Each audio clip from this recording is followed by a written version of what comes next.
memuji nama Tuhan, kita mau menari, kita mau melompat buat Tuhan.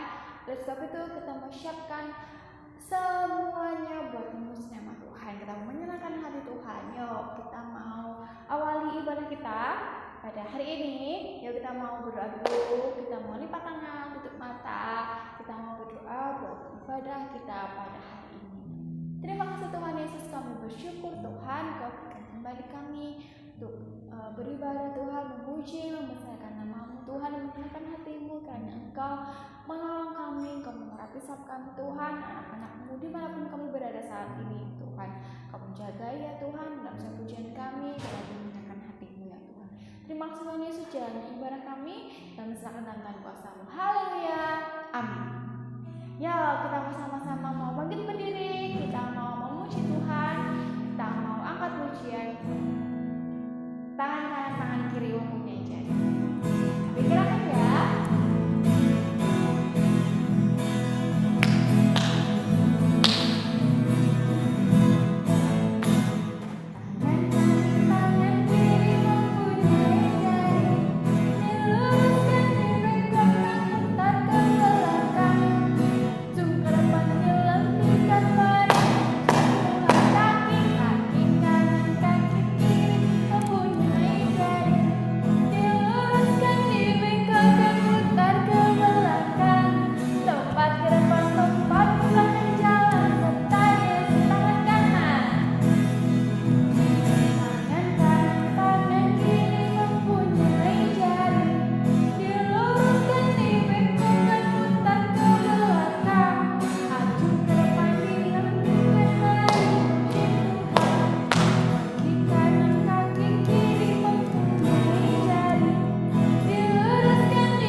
Berjalan bersama-sama dengan Tuhan. Makanya kita harus berhati-hati untuk menggunakan setiap anggota tubuh kita, menggunakan tangan kita, menggunakan kaki kita, menggunakan mulut kita dengan hati-hati karena Tuhan Yesus dari atas sana melihat di bawah, melihat kita semuanya. Makanya tangannya nggak boleh buat nyubit temennya, aduh sakit, untuk nendang temennya, sini nggak boleh. Kalau buat nendang bola boleh nggak? Boleh. Tapi kalau buat nendang kursi, marah. Nendang temennya, marah. Nggak boleh. Hati-hati ya. Yuk kita angkat pujian ini. Hati-hati gunakan tanganmu, hati-hati gunakan kakimu. Karena Tuhan Yesus melihat kita semuanya.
memuji Tuhan.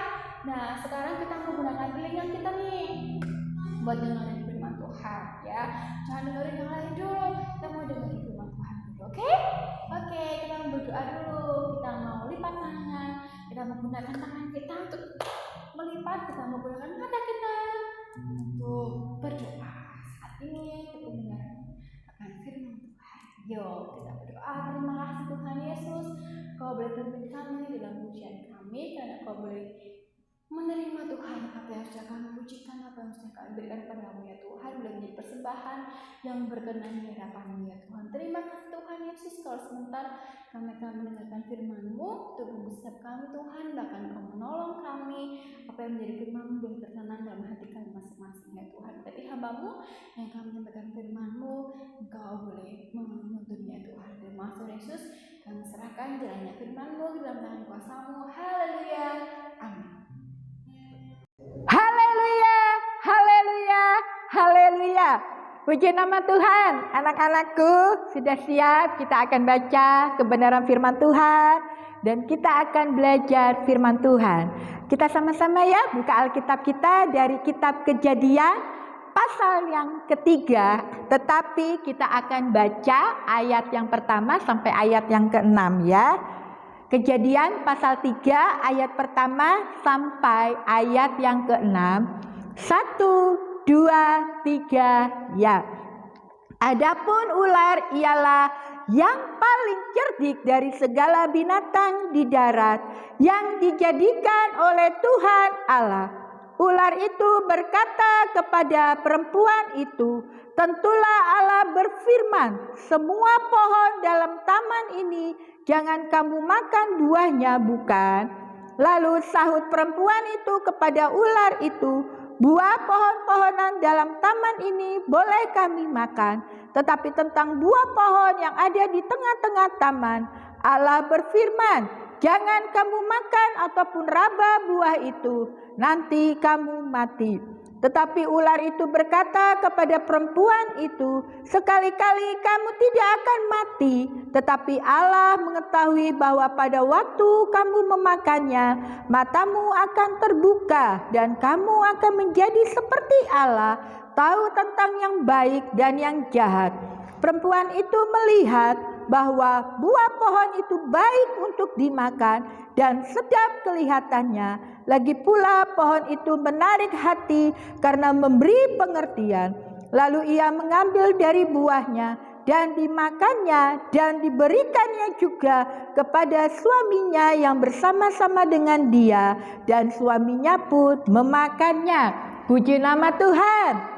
Hari ini kita akan belajar firman Tuhan tentang manusia jatuh ke dalam dosa. Nah, anak-anakku, ketika Allah sudah menyelesaikan penciptaannya, kemudian Allah menempatkan manusia ke suatu taman yang begitu indah. Di situ segala sesuatu yang dibutuhkan manusia ada. Nama taman itu yaitu Taman Eden. Ya, manusia hidupnya damai sejahtera. Manusia hidupnya sukacita, nggak ada kesusahan. Luar biasa Allah kita ya. Allah menciptakan segala sesuatu apa yang dibutuhkan manusia, dan Allah memberikan kedamaian, Allah memberikan sukacita.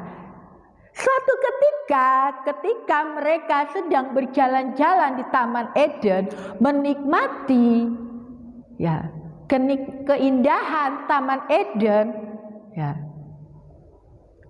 ada satu binatang yang melihat mereka. Nah, binatang ini ya ular.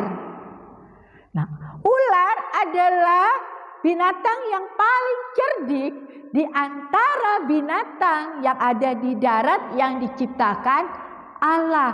Nah, karena kecerdikannya, iblis memakai ular ini untuk menggoda manusia. Lalu iblis mendekati perempuan ini, ya. Kemudian apa? Iblis memakai ular dan berkata, ular ini berkata, coba kita lihat di dalam ayat yang 1b, ya. ayat 1b di situ dikatakan apa? Tentulah Allah berfirman, semua pohon dalam taman ini jangan kamu makan buahnya, bukan? Iblis berkata, semua pohon dalam taman ini buahnya nggak boleh dimakan. Nah, apa jawab perempuan? Coba kita lihat di dalam ayat yang kedua sampai ayat yang ketiga, di situ dikatakan, lalu sahut perempuan itu kepada ular itu, buah pohon-pohonan dalam taman ini boleh kami makan, tetapi tentang buah pohon yang ada di tengah-tengah taman, Allah berfirman, jangan kamu makan ataupun raba buah itu, nanti kamu mati. Nah, perempuan ini berkata bahwa Allah mengatakan bahwa semua pohon yang ada di taman ini boleh dimakan, tetapi hanya ada satu pohon, yaitu di tengah-tengah taman. Allah berfirman, gak boleh dimakan buahnya, apalagi diraba juga gak boleh, karena nanti kamu akan mati. Tetapi ular ini cerdik. Ya. Ular ini cerdik. Ular ini terus menggoda perempuan ini. Coba kita lihat di dalam ayat yang keempat sampai ayat yang kelima. Di situ apa yang dikatakan ular kepada perempuan ini. Yuk sama-sama baca ya ayat 4 dan 5. Tetapi ular itu berkata kepada perempuan itu, sekali-kali kamu tidak akan mati. Padahal firman Tuhan katakan kamu akan mati. Tetapi iblis membalikkan kebenaran firman Tuhan, bilang gak mati. Lalu apa lagi? Di dalam ayat yang kelima, tetapi Allah mengetahui bahwa pada waktu kamu memakannya, matamu akan terbuka dan kamu akan menjadi seperti Allah, tahu tentang yang baik dan yang jahat. Wah, iblis juga memakai ya nama Allah, dibawa bahwa ketika kamu makan nanti Allah tahu bahwa kamu akan apa? Mengetahui, ya matanya terbuka, mengetahui mana yang baik dan mana yang jahat. Bertolak belakang ya apa yang dikatakan firman Allah kepada manusia ini, bahwa gak boleh dimakan, nanti kamu mati, gak boleh diraba, nanti kamu mati. Tetapi iblis bilang enggak, kamu akan seperti Allah, nanti matamu terbuka, kamu tahu apa yang baik dan yang jahat. Lalu perempuan ini melihat lagi buah ini. Waduh, buahnya indah ya, buahnya sedap banget ya, kayaknya enak dimakan. Lalu apa yang terjadi anak-anakku? Wah, perempuan ini mulai tergoda, mulai kelihatan, iya ya indah banget ya ini buah ya. Akhirnya perempuan ini mengambil buah ini dan dimakan. Bukan hanya untuk dia sendiri, tetapi setelah dia memakannya, dia juga memberikannya kepada suaminya. Nah, ketika mereka dua-duanya ini sudah memakan buah yang dilarang Tuhan Allah, apa yang terjadi? Mereka sadar, wah, ternyata mereka telanjang. Mereka menjadi takut. Loh, kok jadi takut? Padahal sebelumnya mereka tidak takut. Kalian tahu kenapa mereka bisa takut dan mereka tahu bahwa mereka telanjang? Ya, mereka sudah jatuh ke dalam dosa. Mereka sudah melanggar. Mereka tidak taat kepada firman Allah. Apa yang sudah disampaikan Allah bahwa tidak boleh. Allah melarang. Tetapi mereka melanggarnya.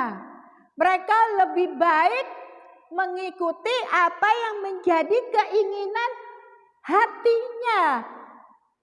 Mereka tidak menjaga hatinya. Nah, manusia ini nggak dengar firman Allah, tetapi manusia ini lebih mendengar apa kata iblis. Nah, kalian tahu Coba kita lihat di dalam ayat selanjutnya. Ya, di dalam ayat yang ke-8 sampai seterusnya di situ akibat dari dosa ya, yang dilakukan oleh manusia. Manusia ini takut loh sama Allah. Ketika mereka mendengar derap langkah Tuhan Allah mendekati mereka, mereka ketakutan, mereka ngumpet. Ya. Nah, ketika mereka tahu mereka telanjang, mereka tutupi mereka dengan daun. Lalu mereka ngumpet. Mereka nggak berani berjumpa dengan Allah. Akibat dari dosa, kita tidak bisa berjumpa dengan Allah. Nah, apalagi akibat dari dosa yang dilakukan oleh manusia. Coba kita lihat. Manusia dengan peluhnya, manusia dengan susah payahnya, dia bekerja untuk menghidupi kehidupannya dan keluarganya. Sampai saat ini, nah kenapa ayah kalian, ibu kalian bekerja keras untuk mencukupi apa yang menjadi kebutuhan kita? Ya, ini karena hukuman Allah terhadap manusia yang gak taat. Apalagi, nah perempuan ini juga dihukum oleh Allah. Ketika perempuan ini mengandung dan melahirkan anak, perempuan ini akan melahirkan dengan susah payah, dengan kesakitan. Nah, haleluya. Bukan hanya manusia saja yang dihukum Allah, tetapi Allah juga menghukum ular ini. Firman Allah katakan, coba lihat di dalam ayat yang ke-14, kita sama-sama baca. Lalu berfirmanlah Tuhan Allah kepada ular itu, karena engkau berbuat demikian, terkutuklah engkau di antara segala ternak dan di antara segala binatang hutan. Dengan perut mula engkau akan menjalar. Jadi ular kakinya udah nggak ada lagi, dikutuk Tuhan Allah. Makanya kita lihat kalau ular ya merayap ya, nggak ada kakinya karena dikutuk Allah. Apalagi debu tanah akan menjadi makanan ular seumur hidup. Bukan hanya itu, coba kita lihat di dalam ayat yang ke-15. Bahwa Tuhan Allah akan mengadakan permusuhan antara keturunan perempuan ini dengan keturunan ular. Nah, ular akan meremukkan tumit manusia, kaki. Makanya kalau kita digigit ular ya, kalau orang digigit ular tumitnya itu akan mati. Nah, manusia akan meremukkan kepala ular. Kalian bisa lihat kalau mau mematikan ular itu harus ke kepalanya. Kenapa? Karena di situ bisanya yang sangat mematikan. Nah, anak-anakku yang terkasih di dalam nama Tuhan Yesus Kristus, kalian sudah belajar kebenaran firman Tuhan. Kalian sudah mendengar firman Tuhan. Berarti kita harus taat dan melakukan firman Tuhan. Kita harus jaga hati kita, jaga mata kita, jaga telinga kita, jaga mulut kita. Semua kehidupan kita harus dijaga supaya jangan kita mudah digoda oleh iblis. Nah, dengan apa supaya kita tidak tergoda oleh iblis? Baca firman Tuhan. Kita mau merenungkan firman Tuhan, kita lakukan kebenaran firman Tuhan, dan kita berdoa, minta tolong Tuhan supaya menjaga hati kita, melindungi hati kita. Coba kita lihat di dalam Ibrani, sama-sama kita buka, Ibrani pasal 5 ayat yang ke-8, di situ dikatakan apa? Dan sekalipun ia adalah anak, ia telah belajar menjadi taat dari apa yang telah dideritanya. Tuhan Yesus sudah memberikan contoh, memberikan teladan bagi kita. Tuhan Yesus taat apa yang disampaikan, yang difirmankan, yang diperintahkan Bapaknya kepadanya, dan Tuhan Yesus taat sampai mati. Nah, kita juga harus taat melakukan kebenaran firman Tuhan. Coba kita lihat satu ayat yang terakhir di dalam Roma pasal 10, sama-sama kita baca. Roma pasal 10 ayat 17, di situ dikatakan, jadi iman timbul dari pendengaran dan pendengaran oleh firman Tuhan. Haleluya, untuk melawan segala tipu godaan iblis, kita juga harus memiliki iman yang percaya kepada Tuhan Yesus, iman yang ditimbulkan dari pendengaran akan kebenaran firman Tuhan. Oleh karena itu, anak-anakku yang terkasih di dalam nama Tuhan Yesus Kristus, mari baca selalu firman Tuhan, renungkan selalu firman Tuhan, supaya kita memiliki iman yang kuat, iman yang gak mudah digoda oleh iblis. Haleluya, puji nama Tuhan. Mari biarlah kebenaran firman Tuhan ini selalu kita baca, selalu kita renungkan, sehingga kita bertumbuh memiliki iman yang kuat di dalam Tuhan dan mengasihi Tuhan, dan kita mau melakukan dan taat kepada firman Tuhan. Puji nama Tuhan. Sama-sama kita mau berdoa kepada Tuhan Yesus. Terima kasih Tuhan Yesus buat kebenaran firman-Mu. Ajar kami Tuhan supaya kami taat dan mau mendengar, melakukan kebenaran firman-Mu. Apa yang dilarang Tuhan, kami menjauhkannya, dan apa yang diperintahkan Tuhan, kami melakukannya. Ampuni dosa kami, ini yang menjadi doa syukur kami, hanya di dalam nama Tuhan Yesus Kristus. Haleluya, amin. Puji nama Tuhan, Tuhan Yesus memberkati kita, tetap jaga kesehatan. Haleluya.